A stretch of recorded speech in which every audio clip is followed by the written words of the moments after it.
Xion está tão irritada que está até soltando fogo pela boca.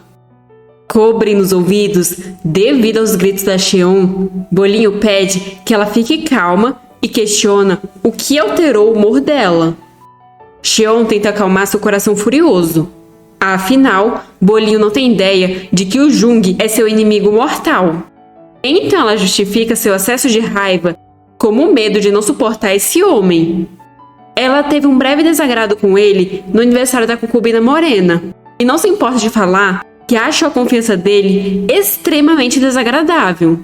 Bolinho fica mais tranquilo ao descobrir que é só isso. Ele acha, inclusive, que encontraram o candidato perfeito. Pois quem seria um mestre melhor para aprender do que alguém que tem absoluta confiança em suas proezas? Xion não entende o que o Bolinho ganharia com isso.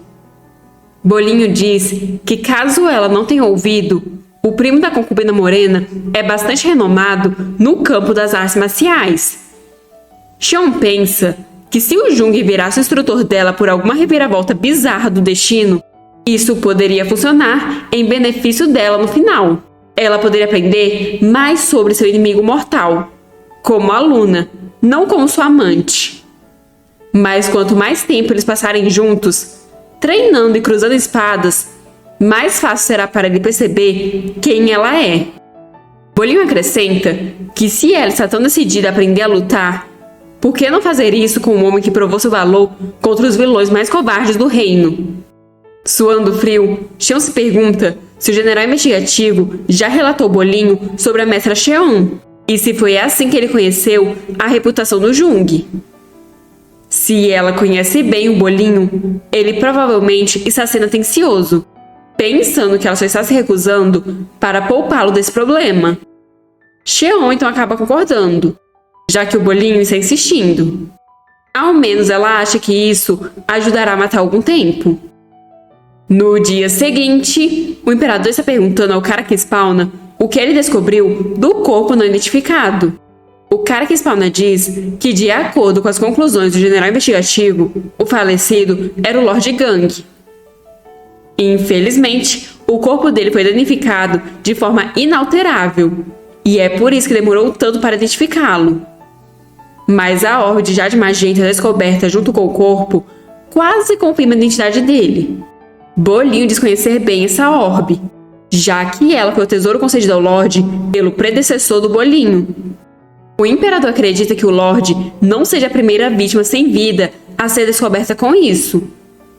O cara que spawna diz que ele está certo, já que a orbe também foi encontrada com o príncipe que tirou a própria vida.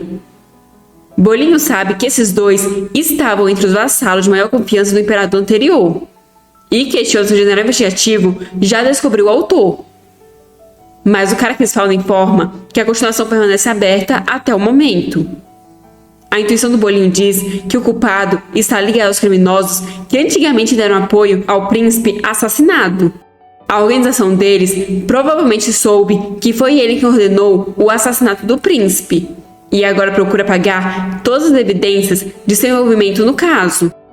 Assustado, o cara que spawna questiona se o Bolinho está dizendo que esses conspiradores venenosos também estavam aliados ao príncipe que tirou a própria vida e ao Lord Gang. Bolinho diz que parece que ele está cercado por inimigos de todos os lados. Talvez o pai dele tivesse a verdade afinal.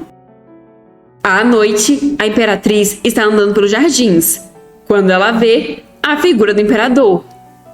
Ela diz que aí está ele. Mas sua empregada diz que da última vez que ela viu o imperador, ele estava dentro do palácio. Então esse deve ser o impostor. A imperatriz diz estar bem ciente disso e acaba decidindo voltar. O imperador fake olha ela se distanciarem. Mas quando a imperatriz olha para trás, ele já sumiu. A imperatriz se pergunta por quem a criança do infortúnio outrora concebida pela concubina de cabelo roxo foi gerada. Atônita, a empregada chama a atenção da imperatriz, que diz saber que isso não importa mais. O aborto espontâneo da concubina de cabelo roxo foi uma tragédia que abalou completamente a posição da imperatriz no palácio interno. Então ela não tem o direito de pensar sobre isso. A empregada diz que ninguém pode culpar a imperatriz pelo que aconteceu, inclusive a própria imperatriz. a Imperatriz diz supor que ela está certa. A única esperança dela agora é tirar seu nome manchado da lama. No dia seguinte, Xion está no meio do mato com um arco e flechas. O que aconteceu foi que o arco e as flechas foram colocados na frente da Xion pela empregada dela, que explicou que depois do que aconteceu com a concubina de cabelo roxo, a Imperatriz quer recuperar o favor de todos. Então, ela vai realizar um concurso de arqueiro para aliviar o clima dentro do palácio. A empregada informa que o prêmio é um barco para cruzeiros no lago. Então ela pede que a Xion prometa que vai treinar para vencer. Só que Xion não sabe o que uma competição de arqueiro faria pela reputação arruinada da Imperatriz. Alguém se aproxima, e é o príncipe. Com um brilhante sorriso, ele cumprimenta Xion. Olhando para os lados, Xion pergunta se ele viu o imperador. O príncipe acha insensível da parte dela perguntar pelo imperador antes deles terminarem de se cumprimentar. Assim ela o fere. Apontando seu arco para ele, ela pergunta se ela o feriu. Assustado, o príncipe diz que talvez tenha sido uma má escolha de palavras, já que ela é quem parece determinada a se ferir. Xion pergunta o que ele quer dizer com isso. Então ele explica que ela está apontando a flecha para si própria. Xion percebe o erro e rapidamente se corrige. Mas o príncipe manda ela baixar o arco até estar devidamente treinada. Xion suspira, dizendo que gostaria de fazer isso, mas ela receia que falta tempo, pois a Imperatriz está organizando uma competição de arqueiro ou algo assim em questão de dias. O príncipe então percebe que ela foi ali para alguns treinos de última hora.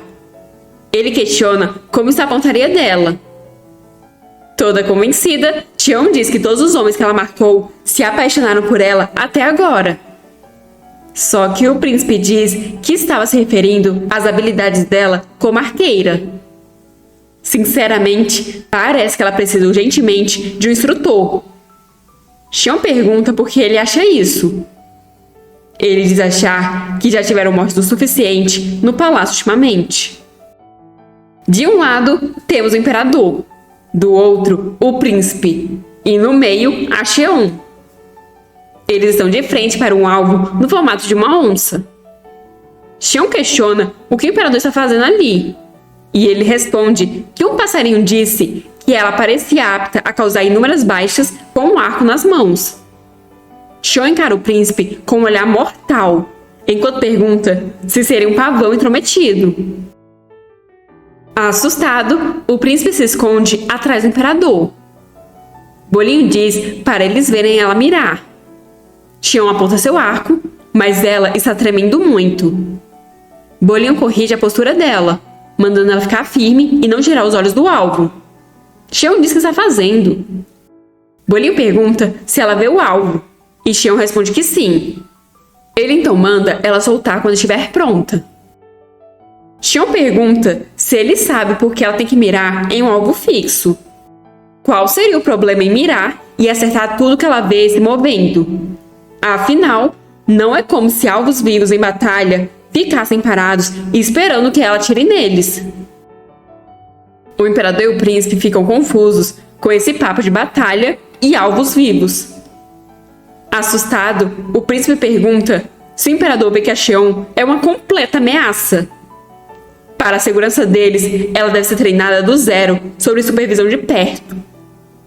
Bolinho percebe que isso simplesmente não serve. Se esse é o caso, ele mesmo vai ensiná-la. O que deixa Xion completamente confusa. Enquanto isso, na sede do sindicato Sahab, o lunático comenta que com a Jade Magenta deixada nos copos do Lord Gang e do príncipe que tirou a própria vida, ele ousa dizer que até esse imperador idiota já tenha percebido. O outro homem concorda, mas considerando que o clima no palácio está suficientemente tranquilo para realizar uma competição de arco, ele acha que ainda não iniciaram uma investigação oficial sobre suas mortes. O lunático diz que é claro que não, pois se não, eles não terão escolha se não revelar a verdade sobre a morte do príncipe assassinado também. Então ele manda o outro homem se infiltrar no palácio, pois assim que essa fase de competição de arqueiros começar, ele irá assassinar a Imperatriz. O cara fica surpreso com o plano. E o lunático acrescenta que se não for Imperatriz, uma concubina deve ser o suficiente. Tudo o que ele quer é um caos geral. O cara diz que então vai disfarçar uma flecha enfeitiçada que retorna como um tiro perdido acidental. Mas ele questiona qual é o propósito dessa missão. O lunático explica que o imperador ainda não terá provas de que o sindicato Sahab está por trás desses assassinatos, exceto que um misterioso bando de conspiradores está procurando enterrar todos os laços com seus cúmplices dentro do palácio. E se a Imperatriz se tornar o próximo alvo, o imperador não terá outra escolha se não suspeitar que a Imperatriz também era uma aliada da causa deles. O dia da competição enfim chega. O alvo já está preparado e todos estão em seus devidos lugares. A concubina de cabelo roxo continua encarando a Xion toda apaixonadinha. Mas segurando a barriga, ela pensa que o imperador declarou que a Imperatriz não pode ser responsabilizada e deixou o assunto de lado por falta de provas. Mas ela tem receio de não conseguir deixar isso ir tão facilmente. Todos sabem que a Imperatriz não consegue conceber há anos. Então não seria surpresa se ela estivesse com inveja pela concubina ter tido um filho tão rápido. Uma mulher diz não se lembrar de uma única vez em que a Imperatriz perguntou pela concubina, ou mostrou qualquer gentileza durante todo o tempo em que ela esteve ali. Ainda assim, a saúde da concubina vem em primeiro lugar, e elas deveriam se concentrar nisso por agora. Alegre, a concubina comenta que ao menos ela tem uma aliada confiável, que é a Xion. Xion até mesmo carregou ela até a sala de medicina em seus braços. Então ela não sabe o que faria sem a Xion. A mulher diz que às vezes são em tempos difíceis como esses que revelam o melhor das pessoas. Ela tem certeza de que um dia a concubina irá retribuir a bondade da Xion. A concubina diz não ter dúvidas, enquanto chama a mulher de mãe e olha para Xion com os olhos cintilantes. Xion olha para trás e dá de cara com as duas, muito felizes para o lado dela. Chega ela se sente desconfortável com todos esses sorrisos e essa vibe positiva. Isso é muito saudável para a arquivilã Xion. Sem contar que a concubina trouxe até mesmo a mãe. 3 eunucos aparecem para explicar as regras do concurso de tiro com arco. Cada competidor lançará 2 flechas no alvo, e aquele que acertar mais próximo da marca central será declarado o vencedor. O vencedor receberá um prêmio, que será um barco de recreio para cruzeiros no lago do palácio. Eles então mandam as moças do palácio interno que desejam participar do concurso irem para a sala de espera aguardar sua vez. Xion está animada, mas ela pensa que não há necessidade de ser gananciosa. Ela vai se contentar com o resultado mediano. Já o bolinho está nervoso, torcendo para que ao menos ela não se machuque, enquanto o príncipe está rezando para que essa competição termine sem mortes. Enquanto isso, na tenda, todas as damas estão esperando pela sua vez. Xion está na mesa, junto da concubina de cabelo roxo e da morena. O eunuco anuncia o início da competição. A irmã caçula da Xion atira, acertando as 2 flechas na região vermelha. Logo em seguida é a concubina morena, que também acerta ambos na marcação vermelha. Então é a vez da irmã mais velha, que acerta o primeiro tiro bem no centro, e o segundo acerta o mesmo lugar, partindo a primeira flecha ao meio. Ela sai toda orgulhosa, e Xion fica impressionada, pois ela não é apenas um rostinho bonito, como também é habilidosa com arco. Xion mal pode acreditar que essa é a irmã mais velha dela. A vez da Xion enfim chega. Ela se prepara confiante, enquanto suas empregadas lhe dão apoio moral. Xion mira para elas dando um joinha, e então as flechas chegam. Xion pega uma flecha, enquanto se pergunta se o bolinho está tão animado quanto suas empregadas. Mas Xion fica em choque ao descobrir que o bolinho está em pânico e o príncipe está tão assustado que nem consegue olhar. Isso faz ela se perguntar se eles precisam se preocupar como se ela estivesse prestes a causar um massacre. Como se tivesse algo a temer. Mas, de qualquer forma, ela não tem utilidade para um barco. E ela só precisa lembrar que apenas precisa de uma performance mediana. Ela coloca a flecha em posição, mas ela continua tremendo. As outras concubinas começam a zoar Cheon, dizendo que ela tem uma forma muito peculiar. Do jeito que ela treme, seria melhor jogar o arco no alvo. Cheon solta a flecha, que vai a toda velocidade. Mas, de repente, ela faz uma curva muito antinatural, para a surpresa de todos, e começa a ir em direção às meninas que estavam zoando Cheon. Elas colocam as mãos em frente ao rosto como forma de se protegerem e gritam desesperadas. Mas, por sorte, a flecha atingiu uma parede, depois de passar entre elas. Cheon fica paralisada, sem acreditar no que acabou de acontecer. E a arena fica no mais completo silêncio. Nervoso, o eunuco coloca a culpa no arco e pede que ela tente outra vez com aquelas flechas. Cheon acaba pegando outra flecha. Mas quando ela olha, todas as concubinas estão saindo desesperadas das tendas. A plateia também está se afastando, deixando um vão atrás das tendas. Tamanho é o medo. Bolinho e o príncipe estão rezando para que eles consigam sair dali inteiros. A reputação da Cheon está tão ruim que estou duvidando que vão desconfiar que as flechas foram sabotadas. Cheon fica furiosa com a grosseria deles, e agora um resultado mediano simplesmente não serve. Ela manda suas empregadas serem corajosas e observarem. Ela é a Cheon, a segunda descendente do clã Cheon, e vai atirar para ter o seu próprio barco. Ela está se preparando, enquanto um homem está preparado para sabotá-la. Cheon atira novamente. O alvo está bem na frente. Mas, infelizmente, a flecha cai antes de chegar ao alvo. Cheon fica confusa com isso, e suas empregadas, suando de nervoso, tentam animar Cheon, dizendo que esse foi um esforço perfeitamente respeitável para apenas a segunda tentativa. Depois, uma das empregadas explica para o eunuco que a Cheon só pegou um arco pela primeira vez recentemente. Isso já deixa o eunuco assustado. E a empregada lhe acrescenta que, considerando que ela está treinando no máximo alguns dias, Cheon já melhorou muito. Ela deve ser um gênio. Suas amigas começam a lhe dar apoio. A concubina de cabelo roxo diz entusiasmada que esse é o valioso esforço, enquanto a morena diz que a Cheon está tão linda quanto a pintura e que foi um excelente tiro.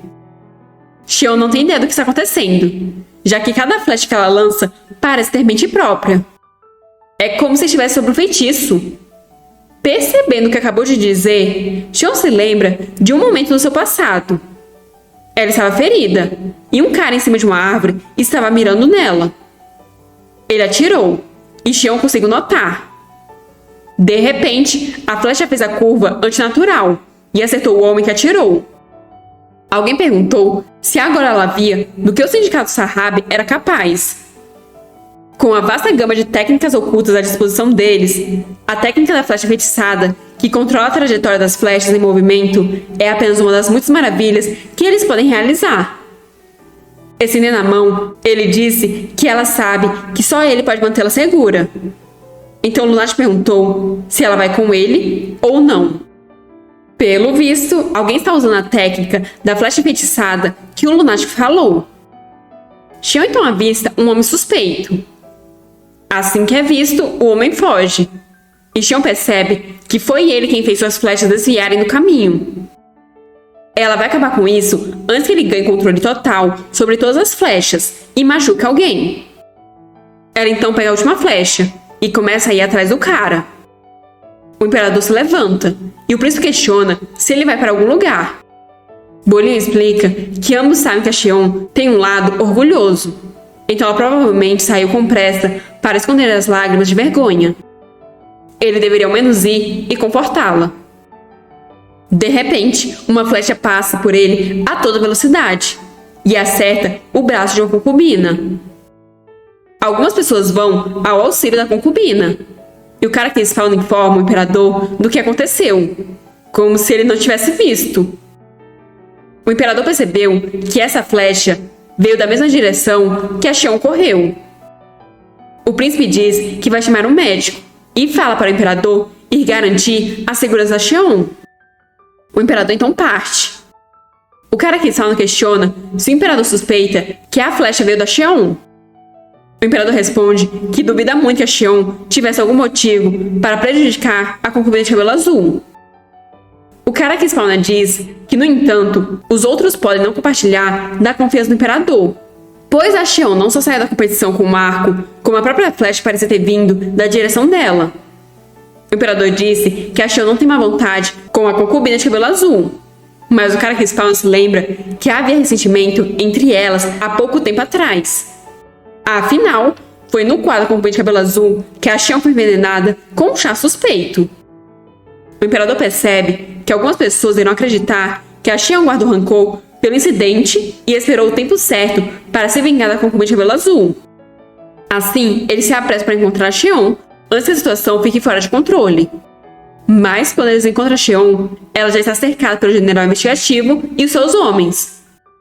O imperador questiona qual é o significado disso. O general investigativo informa que eles se apressaram para traçar a trajetória da flecha e então descobriram a Xion de posse de um arco. Bolinho pergunta se havia outros ali, mas o general informa que nenhum que eles têm conhecimento até agora. Bolinho olha em direção a Xion. Depois diz que a Xion não é a culpada que ele procura. Bolinho acredita que ela levou o arco por erro. E então congelou de medo quando o general investigativo e seus homens a confrontaram. Desnorteado, o general pergunta se o imperador está dizendo que foi apenas um mal-entendido. Bolinho responde que sim, pois assim como todos viram, a Xion é possivelmente a pior arqueira do palácio interno. O general olha para a Xion, enquanto diz que esse pode ser o caso. Mas considerando que ela correu na direção da flecha, talvez ela tenha visto o verdadeiro culpado. Até mesmo um mero vislumbre. Xion percebe algo. Então grita, chamando o general. Apontando sua flecha, ela manda ele abaixar. Desesperado, o general se abaixa. E então, Xion atira. Alguém pode ser visto atrás de uns arbustos gemendo de dor. Notando isso, Bolinho manda o general procurar na direção que a flecha da Xion foi. Assim, o general e 2 de seus homens partem. Mas o resto continua cercando a Xion. Xion pensa que isso parece familiar. Uma parede de rostos tensos cercando ela com espadas. O ar opressivo da calma antes da tempestade.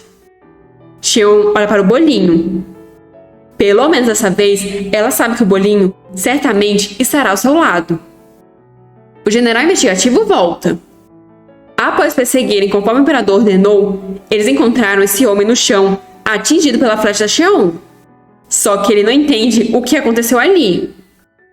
Bolinho pergunta se esse era o homem que a Xion queria acertar. Os guardas estão surpresos que a Xion conseguiu acertar aquele cara daquela distância. Xion pensa que agora ela pode ser verdadeira, já que todos parecem estar mais receptivos. Ela então informa que durante o concurso notou uma figura misteriosa mirando nas outras garotas. Ela correu atrás dele o mais rápido que podia, mas ele já tinha lançado sua flecha. Agora ela sentiu que alguém estava se escondendo atrás do general investigativo, por isso atirou naquela direção.